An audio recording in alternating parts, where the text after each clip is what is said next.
नमस्कार दोस्तों, स्वागत है आपका कथा सागर में, जहां आपको मिलेंगे हमारी संस्कृति, परंपरा और धर्म से जुड़ी रोचक कहानियां और प्रेरणादायक गाथाएं। आज हम आपके लिए लेकर आए हैं शक्ति की उपासना और बुराई पर अच्छाई की विजय का अद्भुत पर्व है दुर्गा पूजा। दुर्गा पूजा हिंदू धर्म का एक प्रसिद्ध एवं महत्वपूर्ण त्योहार है, जो शक्ति की आराधना का पर्व है। ये पर्व दुनिया भर में दुर्गा उत्सव के नाम से विख्यात है। दुर्गा पूजा का उत्सव निरंतर 10 दिनों तक चलता है। इस त्योहार को देवी दुर्गा के भक्तों द्वारा बहुत ही उत्साह एवं जोश के साथ मनाया जाता है। दुर्गा पूजा की वास्तविक शुरुआत षष्ठी तिथि से होती है। इस पर्व को पश्चिम बंगाल, असम, ओडिशा, त्रिपुरा, मणिपुर, बिहार और झारखंड में बड़े ही हर्षोल्लास एवं श्रद्धा भाव के साथ मनाया जाता है। दुर्गा पूजा के प्रत्येक दिन का महत्व। अगर आपको हमारी ये कथा पसंद आ रही है तो वीडियो को लाइक कीजिए, अपने दोस्तों और परिवार के साथ शेयर कीजिए और कथा सागर चैनल को सब्सक्राइब करना बिल्कुल न भूलें। आपके सहयोग से हमें और प्रेरणा मिलती है। दुर्गा पूजा में षष्ठी तिथि का महत्व। दुर्गा पूजा की विधिपूर्वक शुरुआत का आरंभ षष्ठी तिथि से होता है और इस दिन को महालय कहा जाता है।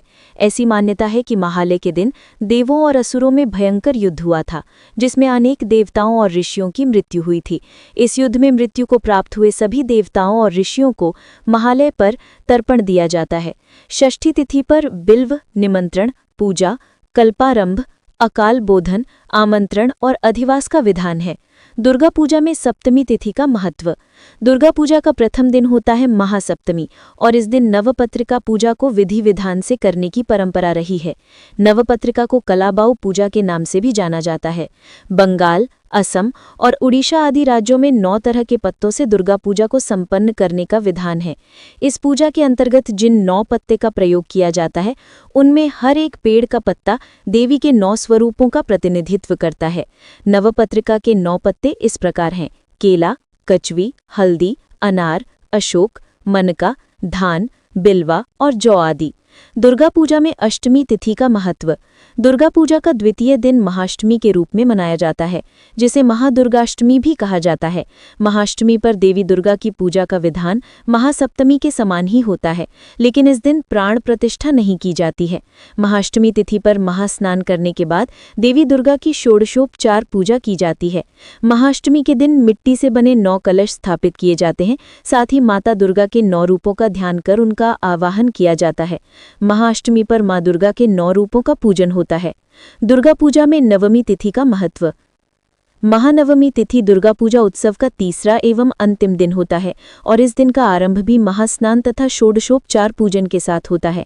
महानवमी के दिन देवी दुर्गा की उपासना महिषासुर मर्दिनी के रूप में की जाती है, जिसका अर्थ होता है दुष्ट असुर महिषासुर का नाश करने वाली। पौराणिक मान्यता है कि नवमी तिथि पर देवी दुर्गा ने महिषासुर का संहार किया था। इस दिन महानवमी पूजा, नवमी हवन और दुर्गा बलिदान जैसी परंपराओं को निभाया जाता है। दुर्गा पूजा में दशमी तिथि का महत्व। दशमी तिथि को विजयदशमी के रूप में भी मनाया जाता है। इस दिन भक्तों द्वारा माता दुर्गा की प्रतिमाओं की ढोल नगाड़ों के साथ शोभा यात्रा निकाली जाती है। देवी दुर्गा की प्रतिमाओं को विसर्जित करने के लिए निकट के जलाशयों या नदी पर ले जाया जाता है। इसके बाद भक्तगण देवी दुर्गा को आस्था एवं भक्तिभाव से विदा करते हैं। दुर्गा पूजा का महत्व। सनातन धर्म में आश्विन मास की शुक्ल पक्ष की प्रतिपदा तिथि से लेकर दशमी तिथि तक मनाए जाने वाले शारदीय नवरात्रि की विशेष महत्ता है और इन्हीं शारदीय नवरात्रि के दौरान दुर्गा पूजा का उत्सव भी मनाने का विधान है। दुर्गा पूजा, नवदुर्गा या नवरात्रि, चाहे इस पर्व को किसी भी नाम से पुकारा जाए, लेकिन इन 9 दिनों की धूम और रौनक देश भर में दिखाई देती है, जो वातावरण और मन दोनों को भक्तिमय बना देती है। इसी प्रकार दुर्गा पूजा के अंतिम दिन विजयादशमी को भी बुराई पर अच्छाई की जीत के रूप में धूमधाम से मनाने का प्रचलन है। शारदीय नवरात्रि में विभिन्न प्रकार के रीति रिवाज एवं धार्मिक अनुष्ठान को संपन्न किया जाता है, जो हृदय को आस्था, प्रेम और आध्यात्म से भर देता है। शरद नवरात्रि एवं दुर्गा पूजा दोनों ही आदिशक्ति माता दुर्गा को समर्पित होते हैं। माँ दुर्गा की उपासना के पर्व की रौनक देश भर में देखने को मिलती है। दुर्गा पूजा का धार्मिक महत्व। दुर्गा पूजा में देवी दुर्गा की उपासना एवं आराधना की जाती है। ऐसी पौराणिक मान्यता है कि देवी दुर्गा द्वारा बुराई के प्रतीक राक्षस महिषासुर पर विजय प्राप्त करने के रूप में दुर्गा पूजा का त्योहार मनाया जाता है। यही कारण है कि दुर्गा पूजा के उत्सव को बुराई पर अच्छाई की जीत का प्रतीक माना गया है। दुर्गा पूजा से जुड़ी एक और मान्यता यह है कि दुर्गा पूजा के दौरान स्वयं माता दुर्गा कैलाश पर्वत को छोड़कर धरती पर अपने भक्तों के बीच निवास के लिए आती हैं। अपने भक्तों पर कृपा बरसाने के लिए देवी लक्ष्मी, देवी सरस्वती, कार्तिकेय और गणेश के साथ माता दुर्गा धरती पर प्रकट होती हैं। दुर्गा पूजा से जुड़ी मान्यताएं। दुर्गा पूजा के दौरान उत्तर भारत में नवरात्रि के साथ ही दशमी के दिन रावण पर भगवान राम की विजय का उत्सव विजयादशमी मनाया जाता है।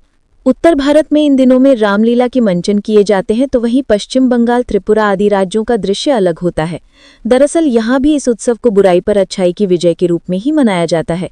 मान्यता है कि राक्षस महिषासुर का वध करने के कारण ही इसे विजयादशमी के रूप में मनाया जाता है, जिसका उल्लेख पौराणिक ग्रंथों में मिलता है, जो कुछ इस प्रकार है। हिंदू पुराणों के अनुसार एक समय में राक्षस राज महिषासुर हुआ करता था, जो बहुत ही शक्तिशाली था। स्वर्ग पर आधिपत्य जमाने के लिए उसने ब्रह्मदेव की घोर तपस्या की, जिससे प्रसन्न होकर ब्रह्मदेव प्रकट हुए और महिषासुर से वर मांगने को कहा। राक्षस राज ने अमरता का वर मांगा, परंतु ब्रह्मा ने इसे देने से इनकार कर इसके बदले महिषासुर को स्त्री के हाथों मृत्यु प्राप्ति का वरदान दिया।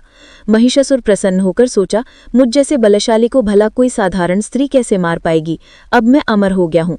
कुछ समय बाद वो स्वर्ग पर आक्रमण कर देता है। देवलोक में हाहाकार मच उठता है। सभी देव त्रिदेव के पास पहुंचते हैं और इस विपत्ति से बाहर निकालने का आग्रह करते हैं। तब त्रिदेवों ब्रह्मा, विष्णु और महेश द्वारा एक आंतरिक शक्ति का निर्माण किया गया। ये शक्ति एक स्त्री रूप में प्रकट हुई, जिन्हें दुर्गा कहा गया। महिषासुर और दुर्गा में भयंकर युद्ध चला और आश्विन मास के शुक्ल पक्ष की दशमी तिथि को मां दुर्गा ने महिषासुर का संहार किया। तभी से इस दिन को बुराई पर अच्छाई की विजय उत्सव और शक्ति की उपासना के पर्व के रूप में मनाया जाता है। इस पर्व से जुड़ी एक और मान्यता है कि भगवान राम ने रावण को मारने के लिए देवी दुर्गा की आराधना कर उनसे आशीर्वाद प्राप्त किया था। श्री राम ने दुर्गा पूजा के 10वें दिन रावण का संहार किया। तब से उस दिन को विजयदशमी कहा जाने लगा। दोस्तों, आपने सुनी दुर्गा पूजा से जुड़ी ये पावन कथा। यही तो है हमारी संस्कृति की सुंदरता, जो हमें हमेशा बुराई पर अच्छाई की जीत का संदेश देती है। अगर आप भी ऐसी ही प्रेरणादायक धार्मिक कथाएं, लोक कथाएं और पौराणिक प्रसंग सुनना चाहते हैं, तो कथा सागर परिवार से अभी जुड़ जाइए। बेल चैनल को सब्सक्राइब कीजिए, नोटिफिकेशन बेल दबाइए, ताकि अगली अद्भुत कथा सबसे पहले आप तक पहुंचे। यहाँ हर कहानी में है ज्ञान, आस्था और जीवन का सत्य। जुड़े रहिए कथा सागर के साथ। वीडियो में अंत तक बने रहने के लिए आप लोगों का धन्यवाद।